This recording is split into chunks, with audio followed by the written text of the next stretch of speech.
Hola, buenas tardes, buenas noches, buenos días. Em, Vamos a continuar con la elaboración de estos videos que vienen a acompañar, a hacer un acompañamiento de las lecturas y los encuentros en la Cátedra de Filosofía y la Educación de la carrera de Ciencias de la Educación en la Universidad Nacional de Mar del Plata. Y en este caso, en este video en particular, vamos a estar trabajando en torno al concepto de experiencia y particularmente de experiencia en la educación. Agradezco un montón quienes se están sumando a escuchar estos videos. Me han dicho, por lo menos en los encuentros, que les estaba sirviendo, que les venía bien como para poder después abordar los textos por la complejidad que tienen. Entonces me alegra saber eso. Y bueno, vamos a ponernos, esperemos que no sea tan largo este video. Simplemente es comentar punto por punto fragmentos de este libro que tiene que ver con la experiencia y alteridad en educación, puntualmente el primer artículo, que es de Jorge La Rosa y que se llama, tiene el mismo nombre, ¿no? Experiencia y alteridad en educación. Lo que vamos a estar haciendo es, antes de empezar, si bien no voy a estar desarrollando de manera lineal el texto, voy a tomar algo que aparece en el medio y que me parecía una mejor manera de poder comentar lo que Jorge La Rosa plantea, por supuesto retomando siempre cuestiones de Foucault, cuestiones de Deleuze, de Nietzsche, pero que él puede ordenar en torno a un problema que tiene que ver con lo educativo. Y para eso voy a tomar 4 puntos, 4 citas que él comenta de sus propios textos en otros textos anteriores y que hacen referencia a 4 puntos claves para poder pensar por qué hoy por hoy se está dificultando el poder atravesar o pasar por una experiencia, ¿no? Pero antes que eso, y para poder introducir esos llamémosle, impedimentos que hoy estamos teniendo para poder tener una experiencia, les voy a leer algo de estos dos libros, ¿no? Por un lado, Walter Benjamin, por otro, Tikkun, a nuestros amigos, porque me parece que eran interlocutores que, si bien no están en el texto, me parecen que pueden plantear un problema, ¿no? Por un lado, recurro a un texto clásico que se llama Experiencia y Pobreza, que es de 1933, de Walter Benjamin, donde ahí dice Benjamin lo siguiente: la cotización de la experiencia ha bajado, y precisamente en una generación que, de 1914 a 1918, ha tenido una de las experiencias más atroces de la historia universal, lo cual no es quizás tan raro como parece. Entonces se pudo constatar que las gentes volvían mudas del campo de batalla, no enriquecidas, sino más pobres en cuanto a experiencia comunicable. Dice esto y en la parte un poquito más adelante en esa página dice: la pobreza de nuestra experiencia no es sino una parte de la gran pobreza que ha cobrado rostro de nuevo, y tan exacto y perfilado como el de los mendigos en la Edad Media. Se pregunta Benjamin: ¿para qué valen los bienes de la educación si no nos une a ellos la experiencia? Me quedo con esa pregunta porque creo que es fundamental, ¿no? ¿Para qué valen los bienes de la educación si no nos une a ellos la experiencia? Y termina ese párrafo diciendo: la pobreza de nuestra experiencia no es sólo pobre en experiencias privadas, particulares, sino en las de la humanidad en general. Se trata de una especie de nueva barbarie. Retomo esa frase, esa imagen, y a la vez comparto ahora como lectura a la par de el Comité Invisible, un colectivo de pensamiento francés contemporáneo, digamos del siglo XXI, donde, trayendo esta idea, por un lado, de que grandes experiencias complejas nos dejan en silencio, sin poder comunicar, y que a su vez hay por Benjamin, una reivindicación de la, digamos, la educación para poder llevar adelante el vínculo con la experiencia, y que lo que estaba sucediendo en aquel tiempo era una especie de nueva barbarie post pandemia, y en estos tiempos por ahí quizás de mayor vinculación con redes y con tecnologías de inteligencia artificial, etcétera.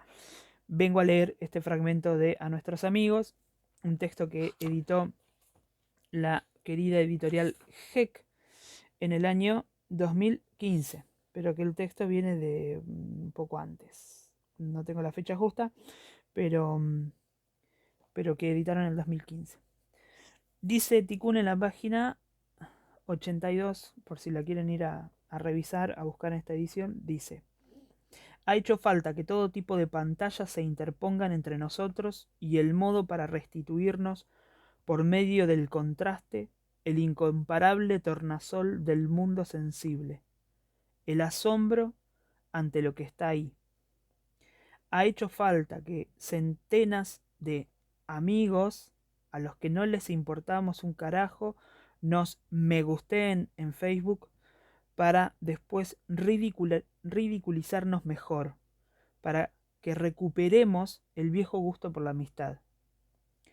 Después de haber conseguido la creación de computadoras capaces de igualar al hombre, ser humano, inteligencia artificial, podemos decir, se emprendió el empobrecimiento de la experiencia humana hasta el punto en que la vida apenas ofrece mayor atracción que su modelización numérica. Se pregunta Tikkun, ¿no? ¿Es imaginable el desierto humano que hizo falta crear para hacer de la experiencia en las redes sociales algo deseable? Me quedo con las dos preguntas, una que se hace Tikkun, otra, repito, la que se hacía Benjamin: ¿para qué valen los bienes de la educación si no nos une a ellos la experiencia? Por un lado, una sistemática permanente de vaciamiento de las posibilidades de experiencia para poder volver a reivindicarla como algo importante la experiencia, y que en este caso, y ahí sí ya entramos en tema con el texto de Jorge La Rosa, pensando en que lo que él va a plantear en la página 34, 35 y 36, que es a la mitad del texto, por eso entro por el medio, bien en el sentido de Lesiano, entro por el medio y no de principio a fin, pero sí porque ahí hay una especie de diagnóstico en 4 puntos que lo que está complicando, por decirlo de alguna manera, el acceso a poder percibir, a poder sentir una experiencia, para él está vinculado con lo que va a mencionar dentro del texto, como la cita 7, la cita 8, la cita 9 y la cita 10.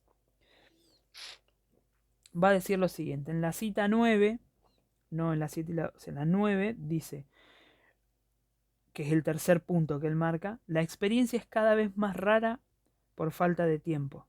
La velocidad en que se nos dan los acontecimientos y la obsesión por la novedad, por lo nuevo, que caracteriza el mundo moderno, impide su conexión significativa, impide también la memoria. Consumidor voraz e insaciable de noticias, de novedades, un curioso impenitente, eternamente insatisfecho. Como pareciera ser que hay algo que acá yo creo que tranquilamente podemos ir incluso a un contemporáneo de Benjamin, como es Martin Heidegger, trayendo esta idea de la avidez de novedades, trayendo una necesidad de estar, incluso hoy por hoy, de no perderse lo que está pasando en el último momento, ¿no? En el último tweet que aparece, saber qué está pasando todo el tiempo, ¿no? Como la película también, esta que ganó el Oscar. En la cita 10, por un lado entonces, una ultra velocidad y voracidad de novedad. En la cita 10, que es la página 35-36, dice: la experiencia es cada vez más rara por exceso de trabajo. Es un ser que trabaja, dice, ¿no? Es decir, que pretende conformar el mundo. El trabajo es toda actividad que se deriva de esa pretensión, ¿no? De transformar el mundo. Portentosa mezcla de optimismo, de progresismo y de agresividad, dice La Rosa en este punto. Un afán por cambiar las cosas, ¿no? Cuando hablábamos cuando hablamos más, digamos, en clase, esto en el encuentro, sobre la despragmatización de la experiencia, mucho va a tener que ver con esto, ¿no? Esta idea de que la experiencia hay que hacerla. Entonces, tenemos dos puntos hasta ahora. Uno, la especie, dice, la falta de tiempo y el exceso de trabajo. Eso se va a ligar por falta de tiempo y por exceso de trabajo con las dos primeras citas, cita 7 y cita 8, en la página 34, donde la Rosa dice, a raíz de que hay falta de tiempo y exceso de trabajo, no hay tiempo para hacer la experiencia. Entonces buscamos información, ¿no? La información no es experiencia, dice la Rosa, es más, la información no deja lugar a la experiencia. Es casi todo lo contrario de la experiencia, es casi una anti-experiencia. Se está cada vez más informado, pero en esa obsesión por la información y por el saber, ¿no? Pero el saber que, dice, aclara la Rosa, ¿no? Pero por el saber, no en el sentido de la sabiduría, sino en el sentido del estar informado. Lo que consigue es que nada le pase a la persona, ¿no? Este es el otro punto. Pareciera ser que quizás por temor, por ansiedad, por imposibilidad de que de enfrentarnos ante una experiencia, inmediatamente buscamos información, toda la información posible para anticiparnos a la situación. Por eso dice, se busca estar más informado, pero eso no tiene que ver con una especie de producción de sabiduría, sino con poder anticiparse a lo que pasa. Y esto conlleva a otra problemática, que es la problemática de la opinión, el exceso de opinión. La experiencia, dice en la página 34 Jorge, la experiencia es cada vez más rara por exceso de opinión. El sujeto moderno es un sujeto informado que además opina. Nosotros, en nuestra arrogancia, nos pasamos la vida opinando sobre cualquier cosa sobre la que nos sentimos informados. Con estos digamos, para decirlo de algún modo, como 4 puntos, como diagnóstico del problema del impedimento con la experiencia, es que vamos a empezar, y con esas dos relaciones que hicimos con Benjamin y con el Comité Invisible, a poder pensar un poco qué es lo que pasa, por qué no estamos teniendo experiencias, y si es que en definitiva a lo que llamamos experiencia, en realidad es una traducción, una interpretación, una mediación que no tiene que ver con la experiencia, sino con la posibilidad de ordenamiento de sentido al respecto de lo que sucede. Ahora sí, vamos con, de manera más secuencial al respecto del texto, qué es lo que va a estar planteando Jorge La Rosa en relación a la experiencia. Él va a partir, dijimos, ¿no? Hasta el momento sabemos, no olvidar que falta de tiempo, el trabajo, el exceso de información y el desborde de opinión. Si caemos en esas situaciones, evidentemente se va a impedir un poco la experiencia. Pero ¿qué es lo que va a plantear él? ¿Qué es lo que no vamos a estar teniendo? Dice, él va a definir la experiencia como eso que me pasa. En una definición muy simple, eso que me pasa. Claro, yo no, con todo este desborde, acelere y exceso de trabajo, no puedo llegar a poder darme el tiempo, el lento tiempo que requiere, poder dar cuenta de qué es eso que me pasa. Él va a tomar entonces dentro de esa frase, eso que me pasa, 3 partículas de esta oración, eso, me y pasa, para poder caracterizar a qué se está refiriendo cuando habla de lo que sería una experiencia. Entonces en el punto 1.11, ¿no?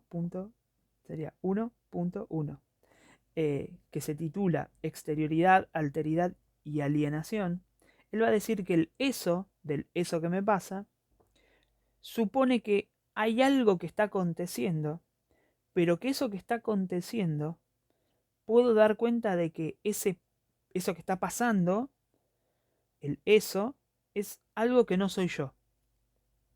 Y ese algo que no soy yo significa también, dice, algo que no depende de mí, que no es una proyección de mí mismo, es otra cosa que yo, otra cosa que lo que yo digo, que lo que yo sé, que lo que yo siento, lo que pienso. Entonces, va a traer como principio eso, un principio de exterioridad, un principio de alteridad también, y por tanto de alienación, ¿no? De extranjería, de enajenación, podemos decir. ¿Qué es lo que significaría ese principio de exterioridad? Es pensar dentro del concepto experiencia el término ex. Ese ex de la experiencia es el mismo del exterior, del extranjero. Dice Jorge, no hay experiencia, por tanto, son la aparición, ¿no? La aparición de un alguien o algo, o de un eso, de un acontecimiento, y que eso que me pasa tiene que ser ajeno a mí, ¿no? Tiene que ir de sobrepasar los límites de lo que yo entiendo de lo que soy. En ese sentido hay un cierto vínculo con la alienación, ¿no?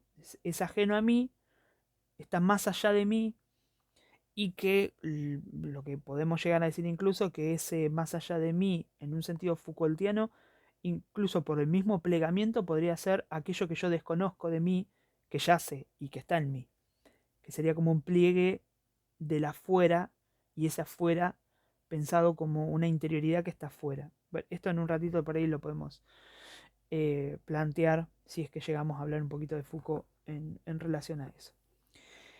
Dicho esto, en la página 15 va a decir: la experiencia no reduce el acontecimiento. Me parece que es una frase importante. La experiencia no reduce el acontecimiento, sino que lo sostiene como irreductible. O sea, al poder dar cuenta de que yo estoy teniendo una experiencia y eso que pasa es ajeno a mí, está más allá de mí, ese acontecimiento irrumpe en mi vida, trastocando y poniendo en cuestión qué es lo que soy, ¿no? Esa es una característica fundamental para esto. Por eso, en el punto 1.2, que se llama reflexividad, subjetividad, transformación, va a situar ya no en el eso, sino eso que me, ¿qué pasa con el me ese del eso que me pasa?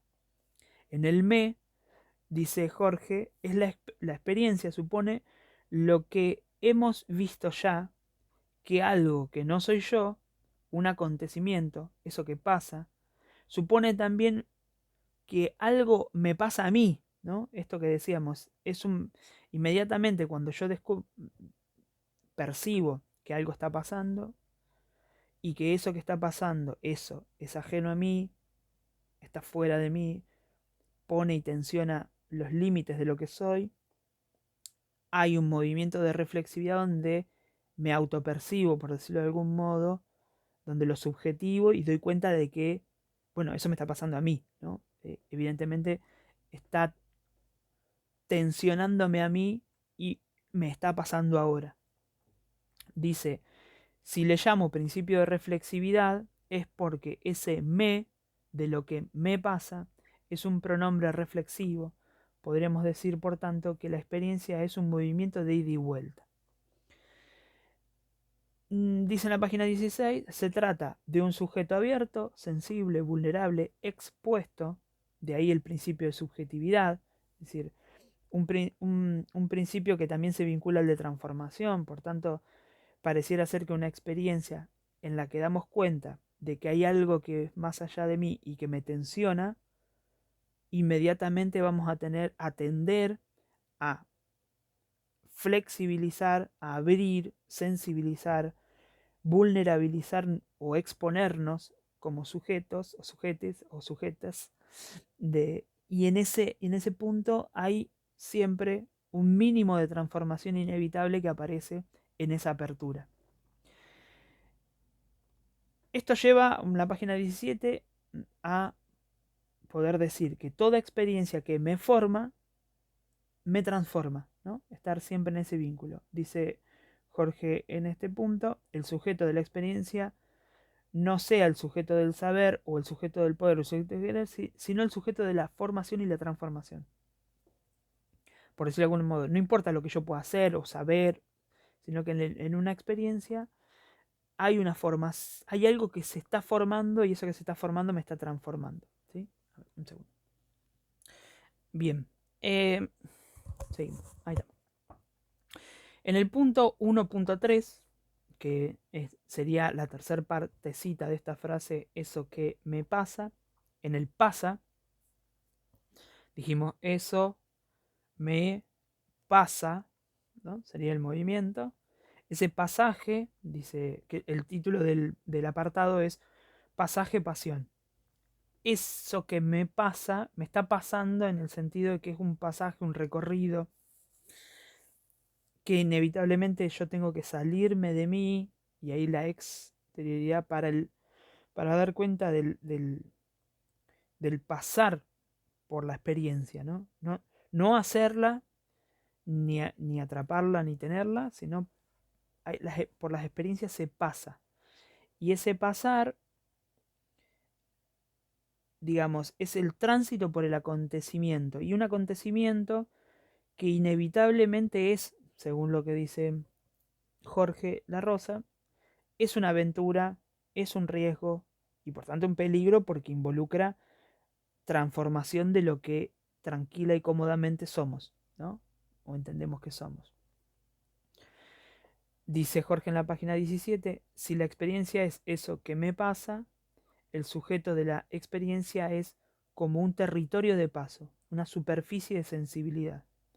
El sujeto de experiencia entonces, a la vez que pasa no activamente, sino pasionalmente. Es decir, cuando pasamos por la experiencia, pasamos de manera sensible, ¿no? Pero no activa, sino padeciendo lo que está, no en un sentido negativo tampoco, sino siendo afectados por lo que está pasando, para decirlo de esa manera. Entonces, van a ver que en la página 18 van a encontrar un resumen donde va a contar los 3 puntos de exterioridad, de alteridad, de alienación, de reflexividad, subjetividad, transformación, pasaje y pasión, ¿no? En total conformarían 8 conceptos, 8 palabras que definirían, esas que enumeré, definirían la idea de experiencia que nos está trayendo Jorge para la educación. Para poder hablar de esto, ¿a qué nos referimos cuando hablamos de una experiencia? Se va a poner énfasis en qué es lo que pasa con la experiencia de la lectura en educación, ¿no? Que es algo que hemos tenido y que creo que seguramente estamos teniendo también a lo largo del tránsito por estas materias, ¿no? En este caso filosofía de la educación, pero seguramente en tantas otras, en la que se presentan textos que inicialmente nos plantan un desafío, ¿no? Dice Jorge, el texto tiene que ser otra cosa de lo que yo ya sé, lo que ya pienso, lo que ya siento. El texto tiene que tener algo de incomprensible para mí, algo de ilegible.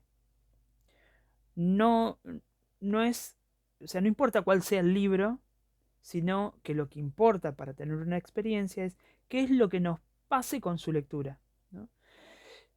Y ahí me parece que está un poco el tema de la experiencia. A veces, la costumbre, lo decíamos al principio, por falta de tiempo, por exceso de trabajo, por insaciabilidad de información o por recurrencia a la opinión, evidentemente no podemos tener una experiencia de lectura porque buscamos información inmediata de qué es lo que dice tal, punto. Entonces, lo que decíamos en la clase, en el encuentro puntualmente, era cuando leíamos a Nietzsche, por ejemplo, que hoy leíamos este texto de Nietzsche, o yo les leía un fragmento del texto de Nietzsche, o leíamos también un fragmento de diálogos de Deleuze y Claire Pagnet, o el fragmento también de Proust. La lectura pasada por el cuerpo, una lectura que conmueve, una lectura que se va posando en las palabras, nos va dando también la chance de poder ir procesando. Algo que evidentemente dentro de la voracidad de la información inmediata y de la pluralidad de imágenes que se imponen en el sentido, en una sociedad plagada de imágenes, encontramos que no hay tanto tiempo, por eso la pérdida de tiempo, para detenernos en poder percibir el proceso que requiere una lectura. Una lectura requiere un tiempo, la imagen es instantánea. Hay otro tipo de vínculos y de saber en el proceso que estamos destacando es cuánto realmente podemos tener para poder dar cuenta de esa experiencia que estamos teniendo. Por eso en el apartado 2.1, que se llama experiencia del lenguaje, de pensamiento y de sensibilidad, dice Jorge, una experiencia del lenguaje, una experiencia del pensamiento y también una experiencia sensible, emocional, una experiencia en la que estén en juego nuestras sensibilidades, es lo que llamamos sentimiento, ¿no? Poder sentir eso. Y él dice, no es tanto qué pasa cuando yo leo Kafka, que es un referente que hemos estado nombrando, sea cuando hablamos del devenir hoy, que estuvimos conversando en relación al cuento Discurso para una academia, o por la metamorfosis, o por el En búsqueda del tiempo perdido de Kafka. Es decir, no importa lo que, en todo caso, qué es lo que dice en sí mismo, ni hacer un análisis de lo que dice Kafka, o lo que Kafka piensa, sino qué es lo que me da a pensar a mí, qué es lo que una lectura como tal me ayuda a poder decir, ¿no? Hay palabras, hay formas de expresión, hay percepciones, hay modos de pensamiento que me ayuda a sentir de distinto. Dice Jorge, ¿qué me ayuda a hablar? ¿Qué me ayuda a pensar? ¿Qué me ayuda a sentir distinto? Una lectura. Y creo que la chance está ahí. Yo entiendo también que en la lectura más demorada, pero también que las películas, las series, digamos, hay otros formatos, depende qué y cuál, por supuesto, pero lo mismo sucederá con las lecturas, pero que también nos ayudan a poder demorarnos en la percepción. Eso me parece que es un punto interesante. Después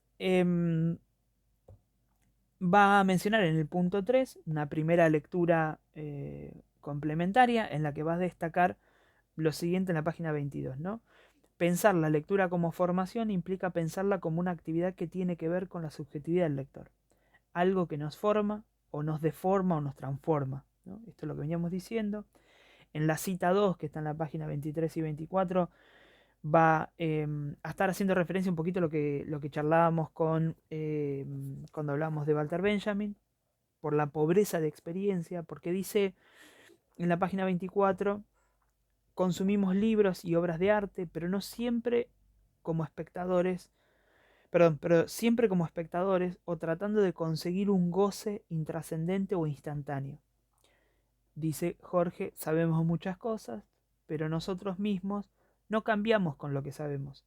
Esto sería una relación, perdón, con el conocimiento que no es experiencia, puesto que no se resuelve en la formación o en la transformación de lo que somos. Digo, si evidentemente, por más cantidad de libros, y acá hay un montón, y hay muchos más por allá atrás, en otros lugares, toda la habitación, no importa la cantidad de libros que estemos leyendo, sino que es qué tiempo le damos para que eso que estamos leyendo nos afecte de tal manera, lo mismo con una película, lo mismo con una obra de arte, para que eso que está pasando ahí nos impacte de tal manera que no podamos no transformarnos con lo que estamos eh, atravesando, ¿no? Y por eso dice, hay un vínculo que inevitablemente hay que tener con nuestra subjetividad de manera abierta con esa experiencia para poder generar una conmoción o algo que conmueva en el fuero íntimo de lo que somos, ¿no? Una buena lectura, pero también, y ahí va la cita 3 en la página 24, una paciente escucha. Esto también es interesante porque hoy lo que decíamos en clase era que, por ejemplo, a Nietzsche cuando se lo lee, no se lo lee, sino que es mejor escuchar, a Nietzsche se lo escucha, decíamos, ¿no? Y lo que dice Jorge es, lo importante no es el texto, sino la relación con el texto. Y esa relación es una relación de escucha. Más allá que si la leemos en voz alta y entonces nos escuchamos y en el vibrato que le genera en el cuerpo también la pasamos por el cuerpo, sino que también es qué tipo de escucha estamos cediendo, no haciendo una lectura arrogante, una lectura soberbia, una lectura de interpretación sobre lo que se está diciendo en el texto, sino una escucha que permita dejar pasar, ¿no? Dejar pasar, y a eso le podemos llegar a decir hacer experiencia de lectura. Dice Jorge en la página 25, cuando hablamos de hacer una experiencia, eso no significa precisamente que nosotros la hagamos aparecer, ¿no? O acaecer, dice. Hacer significa aquí sufrir, padecer, tomar lo que nos alcanza receptivamente, aceptar en la medida en que nos sometemos a ello. Digamos, como hay una cierta entrega que hay que hacer en la escucha y en la lectura. Más allá de subrayar, de sistematizar, bueno, realmente, ¿qué tipo de escucha estamos desarrollando al leer? Y hay textos que facilitan esto, ¿no? Digo, Nietzsche o como Kafka o como Proust, que eran los ejemplos que dábamos, pero podemos dar miles. También citábamos hoy en clase a una autora acá que me acompaña por acá cerquita siempre y que también no, genera esta experiencia de lectura, la querida Val Flores, ¿no? Romper el corazón del mundo, modos fugitivos de hacer teoría. Su escritura nos invita a escuchar. Es decir, pasa lo mismo con las clases. Hay clases que nos invitan a escuchar, a generar un poquito esa apertura y por tanto una exposición íntima de nosotros en el ofrecimiento que hay del silencio para la escucha, ¿no? Para estar receptivos. Y hay otras clases que no. Entonces, ¿hasta dónde también esto que plantea Jorge en relación a la escucha, a la lectura, no es también la experiencia educativa que tenemos de formación y hasta dónde dejamos que la experiencia educativa nos atraviese y por tanto nos afecte y nos transforme, ¿no? Ahí es lo que va. En la página... ¿Cuánto vamos? Media horita. Ya vamos a tratar de ir un poquito más rápido. En la página 26, en la cita 4, va a hablar sobre el saber de la experiencia. Y este saber de la experiencia dice siempre, por las dos partículas que componen el ex y el per de la experiencia, ex en el sentido de salir hacia afuera y per en el sentido del viaje, ¿no? Del viajar, eh, va a estar vinculado a una especie de saber, en primer lugar, finito, ligado, dice Jorge, a la maduración de la persona, del individuo en particular, a un saber subjetivo, relativo y personal, y un saber que se encarna. Es decir, algo que se sabe y que se sabe por sí, que tiene sus límites, es algo que yo sé, que siento, que percibo.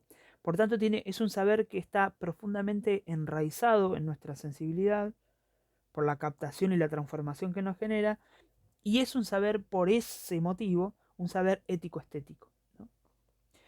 Evidentemente el saber de la experiencia, para resumir esta idea que está en la página 26, el saber de la experiencia es un saber ético-estético, porque me implica en mi actitud, en mi forma de poder percibirme y en la manera en que yo pongo y me desafío a mí mismo, en la escucha, en la posibilidad de transformación. Es decir, sin atención, sin disposición y sin escucha, la experiencia probablemente no suceda, ¿no?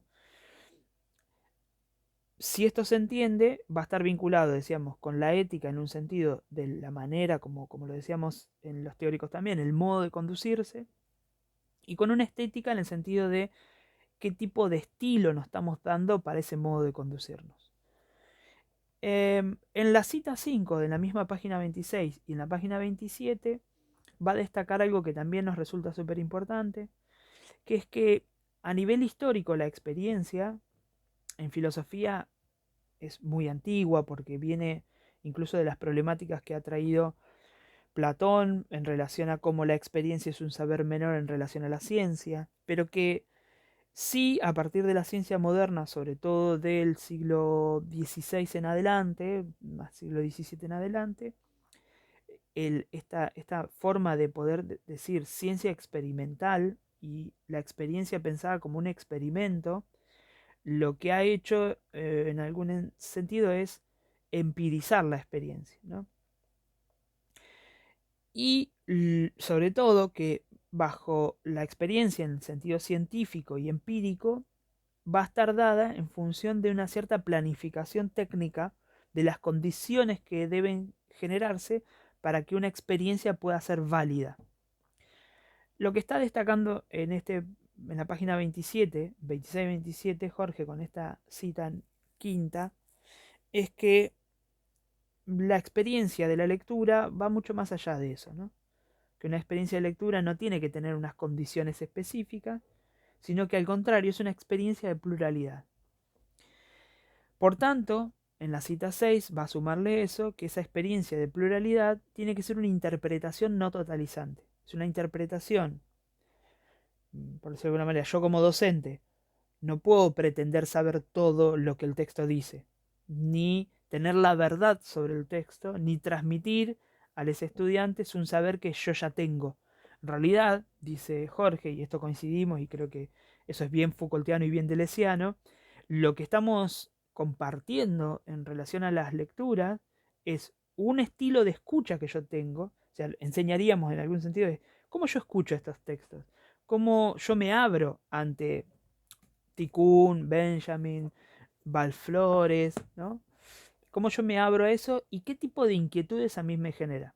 Dice puntualmente Jorge en la página 28.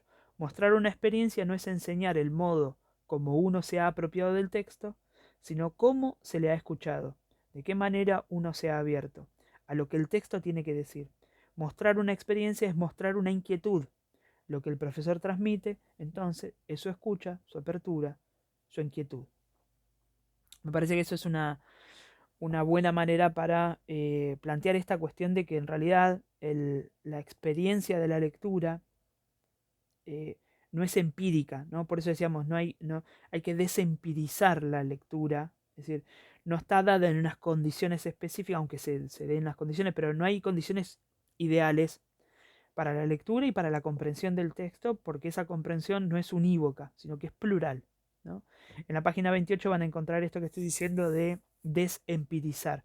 Hay dos ideas centrales, me parece, que dentro de todo el planteo que hace Jorge en relación a esta idea de que es una experiencia, decíamos, si bien no todo el tiempo estamos teniendo experiencias, la experiencia es algo que sucede, que eso que me pasa, decíamos, y que tenemos que corrernos de que la experiencia es algo empírico y algo pragmático. Son como esas dos ideas fundamentales. Hay que desempirizar la experiencia y despragmatizarla, ¿sí?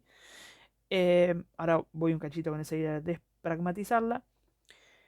Agrega en la página 29 y 30 tres principios, dice el principio de que es el punto 3.1, singularidad, irrepetibilidad y pluralidad. Evidentemente, toda experiencia es singular, vale por sí misma para las condiciones singulares de quien la está padeciendo. Es irrepetible, esto lo dice en la página 29, porque no hay chance de que una experiencia se pueda replicar a contrapelo, que es lo que se está buscando y se pretende de todo experimento, de que se deben poder repetir según las condiciones dadas, el experimento puede ser válido en cualquier otros lugares. Y que por tanto, al ser singular y a ser irrepetible, es una constante mutabilidad y por tanto pluralidad que no tiene el sentido de lo general sería para el experimento, ¿no? Un experimento es homogéneo, tiene que ser posible de ser repetido y tiene que traer verdades generales en relación a, llamémosle, a una verdad o a una certeza. Acá la experiencia, corriéndonos, si desligamos la idea de experiencia de experimento, eh, es singular, es irrepetible y es plural, ¿no? Eso es algo que, porque la singularidad de la cual estamos hablando, o esta afección o esta pasión, es, tiene tres características claves. Es imposible de identificarla de manera inmediata, no la podemos representar y tampoco se puede comprender acabadamente. Entonces la experiencia es como una especie de zumbido, no sé cómo decirlo, vibrante, que mantiene una inquietud sobre lo que estamos pasando. Es como cuando en las clases sucede algo que a mí me gusta mucho, que, que a veces los estudiantes a mí me cuentan y espero que les haya pasado también en estas clases que venimos teniendo. Cuando no te vas con las ideas claras, te vas con una especie de atisbo de sí es algo por acá, pero que no está definido del todo. Entonces ahí hubo una experiencia, porque no está del todo definido, no nos deja en cualquiera sin poder pensar qué nos pasó, sino hay algo que como que está, eh, ¿cómo decirlo? Como latiendo en eso que estamos percibiendo. Podemos casi darnos cuenta, pero no nos damos cuenta del todo. como que lo podemos captar, pero no del todo comprender. Y ahí algo está pasando, ¿no? Por eso, en la página 32 va a apelar a un clásico principio de la física contemporánea, que es el principio de incertidumbre, ¿no? Eh, Al no poder ser anticipado una experiencia, al tener estas tres características clásicas que son, es imprevisible, es impredecible y es imprescriptible, esto es en la página 33, es decir, es incierta la experiencia. Podemos pescar algunas cositas, captar algunos signos, diría Deleuze. Podemos captar algunas cositas, pero evidentemente no podemos anticiparnos, no lo podemos prever, es decir, no es imprevisible, no la podemos ver de antemano, no lo podemos decir de antemano, no lo podemos escribir, ¿no? Es decir, hay algo ahí que está dando vueltas, que nos está conmoviendo, que nos está movilizando, pero que todavía no lo podemos asir, tomar, ¿no? De una manera muy certera. En la página, bueno, como decíamos, 34, 35, 36, que son los fragmentos que leímos al principio, que son esos 4 puntos que menciona Jorge al respecto de cómo es que no estamos pudiendo tener experiencia hoy, están en esas páginas, que son fragmentos de un texto que se llama Experiencia y Pasión, publicado en el libro Entre las lenguas, lenguaje y educación después de Babel, publicado en 2003. Así pasamos ya a lo último, nos quedan muy poquitas cosas para decir. En la cita 11 de la página 37, es una cita que va a estar vinculada a la idea del sujeto de experiencia. Algo que ya hemos mencionado anteriormente y dijimos, ¿cuál es dijimos, por ejemplo, ¿no? El saber de la experiencia es un saber ético-estético. El sujeto de la experiencia es un territorio de paso, un pasaje y, como dijimos, una superficie de sensibilidad. Por tanto, el modo de ser, digamos, nuestra subjetividad, nuestro ser sujeto dentro de esta experiencia es siempre estar hacia afuera, puesto, ¿no? Estamos expuestos. Y este exponernos va vinculado a la vulnerabilidad y al riesgo. Sin peligro en algún sentido, podríamos decir en principio. O dentro de todo, dentro del campo educativo, la idea es que haya una vulnerabilidad, una apertura vulnerable, un riesgo, pero que no haya peligro, ¿no? Para las condiciones educativas. Después, la experiencia de la vida, damos cuenta que muchas de las experiencias que tenemos de este tenor son peligrosas también, ¿no? Pero para el contexto educativo, pensar que puede haber riesgo, pero no peligro, ¿no? Como esa distinción no está en el texto de la Rosa, pero ahora se me está ocurriendo eso. Como poder pensar que nos arriesguemos, pero que no haya peligro en el sentido de herirnos, de malherirnos, ¿no? De hacernos doler en algún aspecto. Eso sí me parece que es fundamental. Entonces,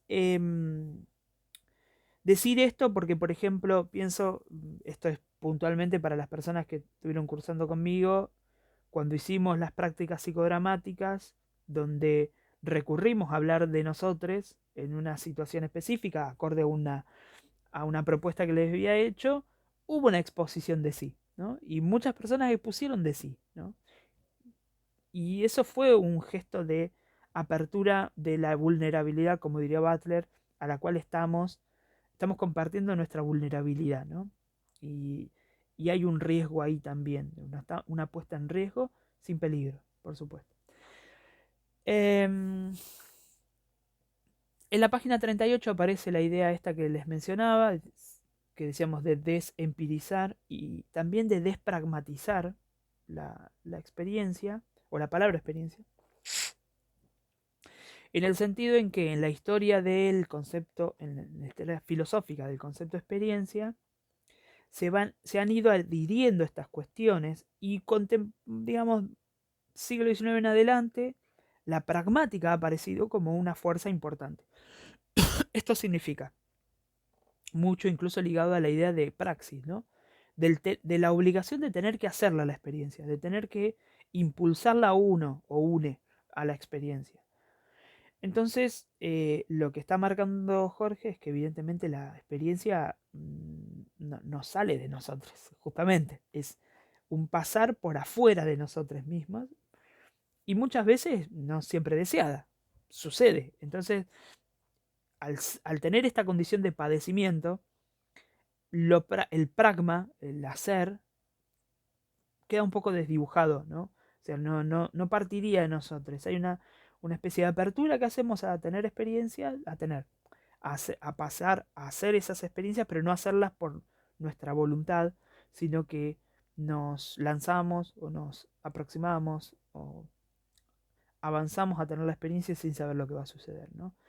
Esto un poco es lo que se rescata con el principio de pasión, esto en la página 38, también decíamos, ¿no?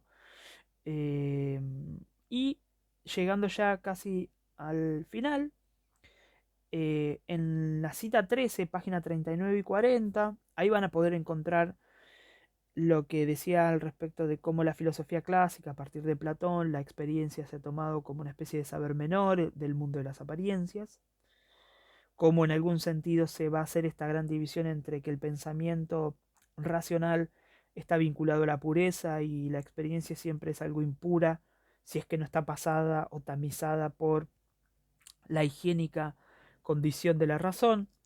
Y para ir un poco sintetizando, dice en la página 40 lo siguiente. Estas últimas frases ya las leo y casi que estaríamos terminando en un tiempo récord, 46 minutos. Dice Jorge en la página 40. La experiencia es siempre de alguien, subjetiva, es siempre de aquí y de ahora, contextual, finita, provisional, sensible, mortal, de carne y hueso, como la vida misma.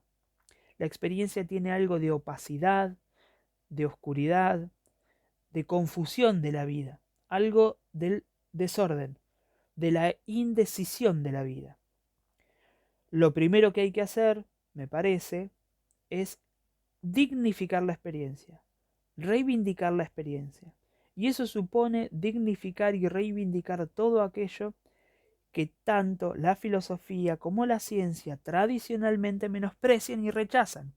¿Qué es lo que, salgo cachito, qué es lo que la filosofía y la ciencia tradicionalmente menosprecian y rechazan?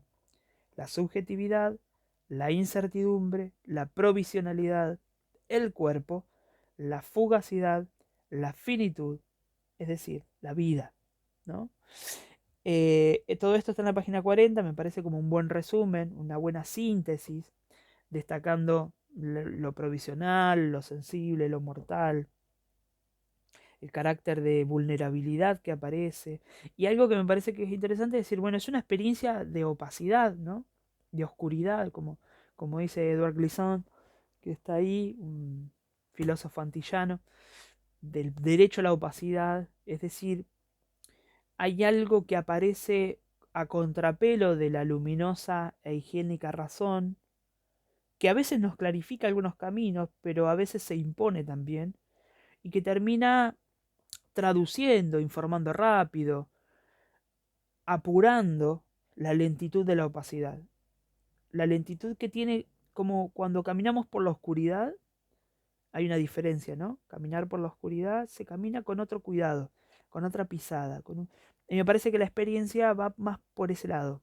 Es decir, que cómo nos reconfiguramos al entrar en la niebla, por llamarlo de alguna manera, que era una experiencia que traíamos también en la clase, es decir, parece ser que entramos cuando vamos manejando en la ruta lleno de, no podemos ver, ¿no? Y hay un temor y hay un cuidado, una percepción atenta, lo mismo que cuando caminamos de noche. Entonces me parece que ahí hay un punto que es interesante pensarlo. Por eso dignificar la experiencia en estos términos también nos lleva a replantear muchas cuestiones vinculadas, por supuesto, al sistema educativo, en tanto y en cuanto hay un aceleramiento de productividad y de lectura y de comprensión exigida que nos va a traer ciertas problemáticas a quienes nos dedicamos a formar docentes, o en nuestro caso que somos docentes de la universidad y de terciarios, que cómo estamos pensando nuestras propias dinámicas en relación a la formación, ¿no? Eh, con respecto a la posibilidad de hacer experiencia en estos términos. En fin, problemáticas que van a estar dando vueltas, cuestiones que nos tendremos que preguntar y rever, por supuesto. Y quisiera terminar con algo que me parece como un corolario, diría Spinoza, eh, un- un- una síntesis casi de toda esta propuesta, que va a estar vinculada mucho también con la filosofía de Melich, ¿no? Sabemos que Fernando Bárcena, Joan Carles Melich y Jorge La Rosa son filósofos de la educación que eh, son muy muy cercanos, y que hay muchas afinidades en sus modos de pensamiento. Y lo que va a decir acá Jorge La Rosa en relación a a la experiencia, a la idea de experiencia, muy tranquilamente, si estuviera Fernando o Melich, tranquilamente podrían coincidir con esto, ¿no? Con esto cierro también lo de hoy al respecto de del concepto filosófico de experiencia para poder pensar la educación, ¿no? O la experiencia educativa. Ahí dice en la página 41, Jorge, lo siguiente. La experiencia suena a finitud, es decir, a un tiempo y a un espacio particular, limitado, contingente, finito. Suena también a cuerpo, es decir, a sensibilidad, a tacto y a piel, a voz y a oído, a mirada, a sabor y a olor, a placer y a sufrimiento, a caricia y a herida, a mortalidad. Y suena sobre todo a vida, a una vida que no es otra cosa que su mismo vivir, ¿no? O por decirlo como le decíamos al principio, eso que me pasa. Con esto damos por terminado este video para poder acompañar la lectura del texto de Jorge La Rosa, Experiencia y Alteridad en Educación. Y esperemos que, nada, que les sea grato y gracias por la escucha y el tiempo dedicado a esto. Bueno, cualquier duda las escriben en los comentarios o las van pensando, como decíamos hoy. A mí me gustan las preguntas que se tardan una semana en poder ser formuladas, así que, como decía Deleuze, esto es algo que decía Deleuze, les invito también a plantear algunas preguntas en torno a esto. Bueno, muchas gracias y estamos viendo.